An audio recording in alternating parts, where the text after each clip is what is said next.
আপনারা শিক্ষার্থীদের অধিকারের বিরুদ্ধে, শিক্ষার্থীদের দাবির বিরুদ্ধে দাঁড়ানোর সাহস করবেন না। যদি শিক্ষার্থীদের দাবির বিরুদ্ধে দাঁড়ান, শিক্ষার্থীদের অধিকারের বিরুদ্ধে দাঁড়ান, তাহলে শিক্ষার্থীরা মিলে আবার আরেকটা জুলাই নামিয়ে আনবে ইনশাআল্লাহ। আমরা সাস্টিয়ানরা সবাই ষড়যন্ত্রকারীদের বলতে চাই, ষড়যন্ত্রকারীরা আপনাদেরকে আস্থা করে নিক্ষিপ্ত করবে। আপনারা শিক্ষার্থীদের অধিকারের বিরুদ্ধে, শিক্ষার্থীদের দাবির বিরুদ্ধে দাঁড়ানোর সাহস করবেন না। যদি শিক্ষার্থীদের দাবির বিরুদ্ধে দাঁড়ান, শিক্ষার্থীদের অধিকারের বিরুদ্ধে দাঁড়ান, তাহলে শিক্ষার্থীরা মিলে আবার আরেকটা জুলাই নামিয়ে আনবে ইনশাআল্লাহ। আমরা সারা দেশের সকল বিশ্ববিদ্যালয়ের ভাই বোনদেরকে আমাদের এই শাকসুর অধিকার আদায়ের জন্য পাশে দাঁড়ানোর আহ্বান জানাই। আমরা ইনশাআল্লাহ 20 তারিখেই শাকসু আদায় করব।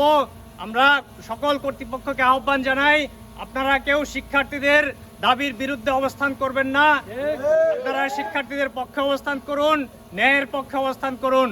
আমাদের আন্দোলন ন্যায়ের পক্ষে, ইনসাফের পক্ষে, ন্যায় আদায় হওয়া পর্যন্ত, ইনসাফ আদায় হওয়া পর্যন্ত চলবে ইনশাআল্লাহ। জি, সবাই স্লোগান ধরি আবার।